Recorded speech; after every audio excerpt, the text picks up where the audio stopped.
Welcome to episode 4 of our Warmoth Strat kit build project. We've got a lot of things going on up here, some down in here, a little bit back there, some over here. All sorts of things going on to make this guitar play better when it's all done. Let's take a look at what's happening as we start the next project.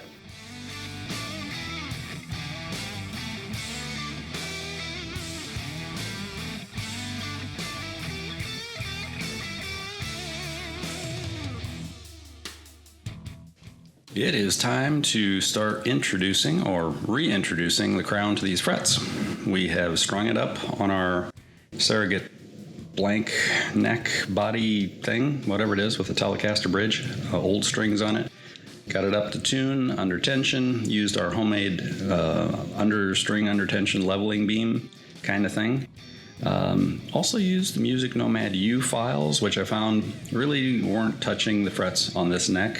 Apparently the high frets are so low yet that the Music Nomad U file was skipping right over the top of them. So interesting things to learn. Reintroducing the crown to all the frets, and overall it went really well. We used a Music Nomad S file for the first fret only because it's the only fret that had enough crowning work done on it that the S file would help with. S-file wants to leave about a 32nd of an inch wide crown, maybe a little more.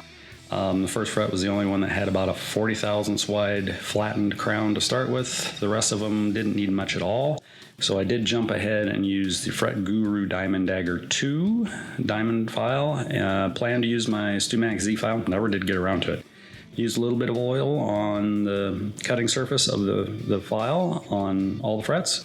Works really well. I'm really enjoying that process. It keeps me from having to clean the file ever. I just wipe it off and put a drop of oil on it and keep going.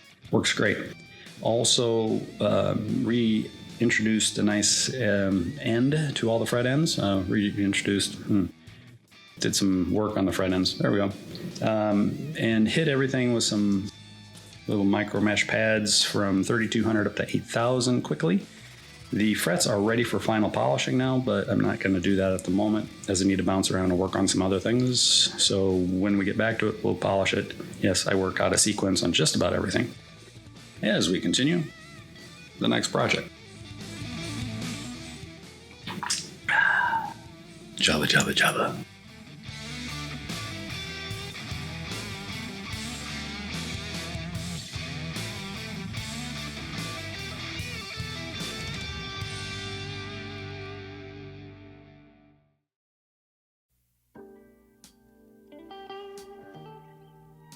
I was visiting with some internet Luthiers the other day, and they pointed out that I do something wrong. Well, probably a lot of things wrong. The topic was the eased edge or rolled edge on a fingerboard. You know, the nice soft transition between the fingerboard and the side of the neck between the frets?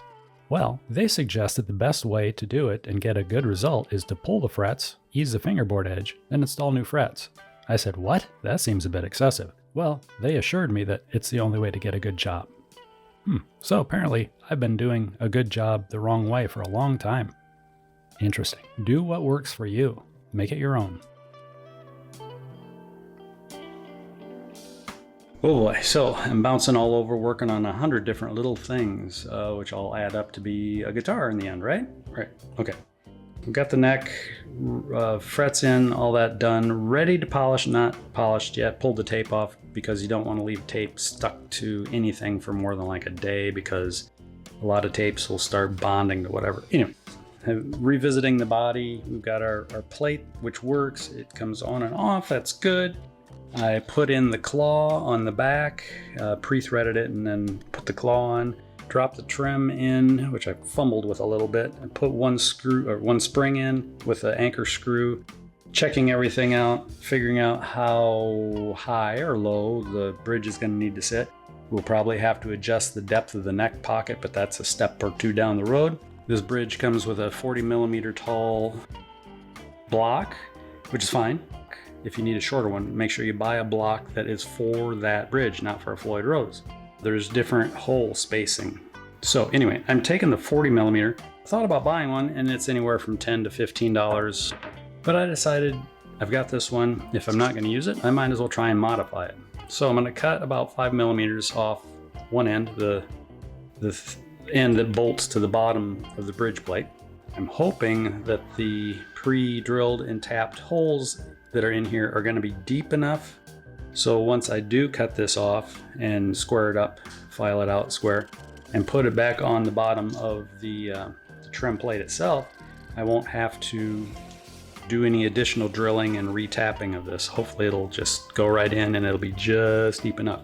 So now I'm going to probably just clamp this in my vise and put a new hacksaw blade in my hacksaw and slice it off. It's a nice looking chunk of brass, it looks like. So I'll saw as straight as I can, remove about 5 millimeters, 4 millimeters, whatever. Then I'll take a file to it and square it up using various gizmos like this to try and get it right. As we continue the next project.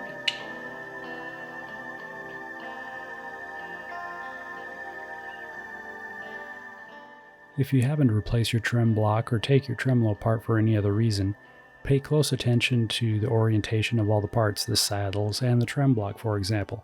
In this case, the Goto logo is on the face of the trem block facing forward. Make sure you put the trem block back on in the same orientation, or your springs may not want to stay in.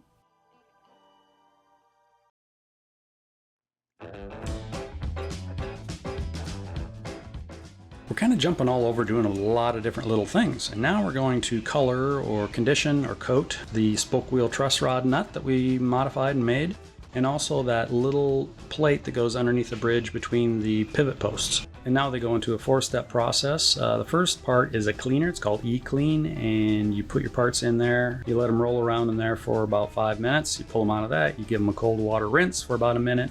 Then they go into the next step, which is E-Prep, and they sit in there for about another 5 to 10 minutes. And that turns the things kind of an even gray color. They come out of that solution, they go into the cold water rinse again, then they go into the insta-blak 333 product, the chemical mixture that actually makes the parts turn black.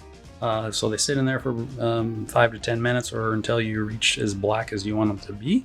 Once they come out of that, cold water rinse once again, and then into an E-Tech solution, which is kind of an oily finish that kind of soaks into the black coating that we have just done the step before.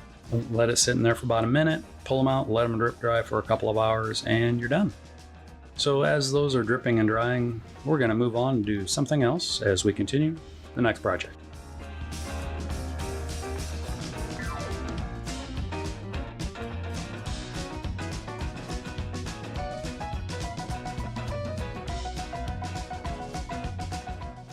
A 101 little things to do. We've got the neck on the body connected to the neck, and the neck connected to the body. We have a temporary pickup dropped in just to make sure everything will fit in the future. This is not the pickup we'll be using in this guitar. I think we're going with the Sandy Duncan JB style. Yes, Sandy Duncan. I have the Goto bridge dropped back in, claw and springs in place. Have it strung up with old disposable strings right now, and that's fine. We're just looking to verify a few things. One, the string height over the fingerboard frets. We need to verify that, make sure that the placement of the bridge is going to be good, and we're looking to have the top flat plate surface of the bridge level with the top of the body. That's our goal. And have string action that can be adjusted a little bit. We can always go up. We'll have to pay attention if we need to sink it any deeper. So we may have to deepen the neck pocket by like a 32nd of an inch to achieve what we want. Also, now that it's strung up, we can verify our saddle radius across the top of the bridge, because remember, we're running from roughly a 12 to a 20 to 24, 26, 28, whatever it might be back here. Math people, where are you? So we're going to fiddle around with this a little bit as we continue the next project.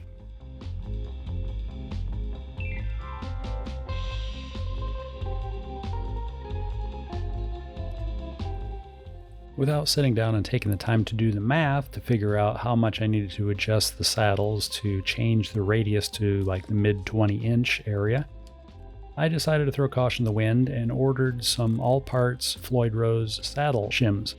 They are 7/1000 of an inch thick, and that left me thinking, well, I'm going to need something thicker yet for the high E and low E saddles to help flatten the radius at the bridge.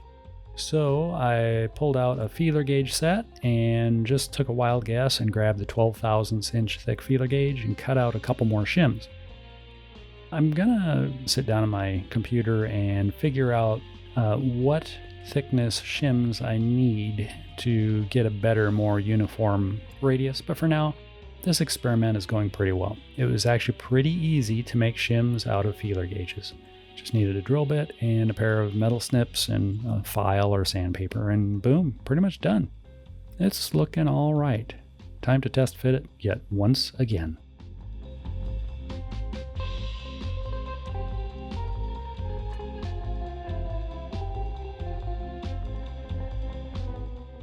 Well, I've done a bunch of screwing around in the garage, kind of guessing at where I needed to go as far as making shims, so I decided to go to the computer and take a look.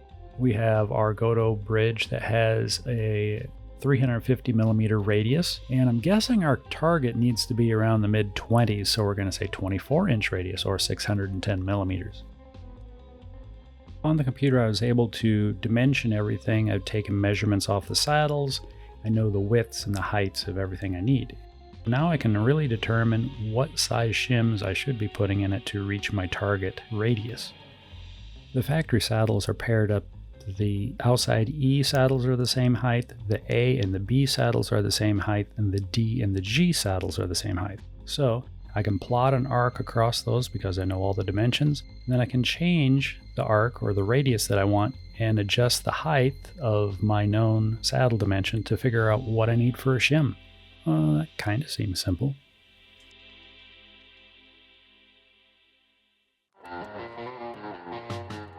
So we're tweaking. We've got shims under the bridge, 12 to 13 thousandths on the outside, two saddles, 7 thousandths shims under the next two end, and the factory height saddles at the center.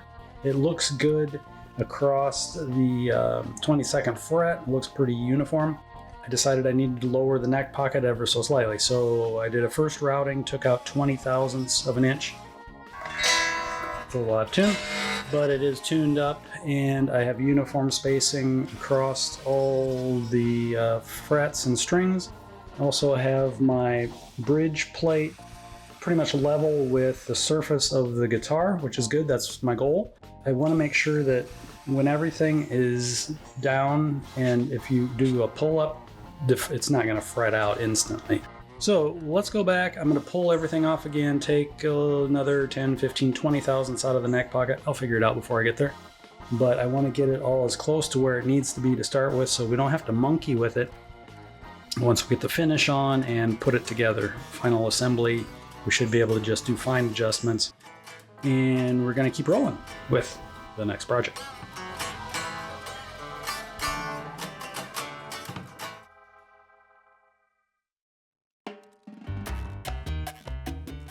I seem to really enjoy using these electro-sockets on a lot of my project guitars. I've put them in Telecasters and Les Pauls and now this Strat kind of thing. Here I'm just trying to figure out about where I want it to be on the body, grabbing a little ruler, finding the center of the body, finding a stepped bit, clamping the guitar to the bench just so it doesn't slide all over, and taking a Forstner bit to do the initial hole from the outside of the body into the cavity. Now using the step bit to open it up a little bit so the electro-socket will fit just inside the opening, and it'll look pretty custom.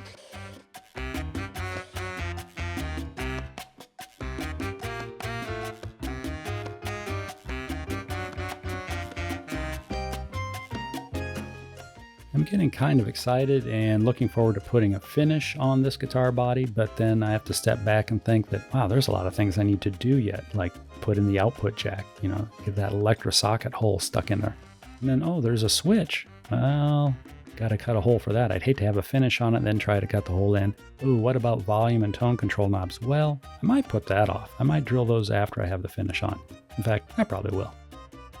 Also, I had to open up the humbucker pickup cavity. It was a little tight. That's interesting. Just so many little things that when I step back and think about it for a moment, I'm like, oh, I got to do that. So anyway, here I'm cutting in the switch slot in the face of the guitar. This guitar had almost a 1/4 inch thick top on it yet, so I have to then flip it over and hollow out the back just a little bit to make the top thin enough that the switch can actually get through. Oh boy. Well, that looks pretty factory actually. Okay, everybody, we are reaching the end of this video.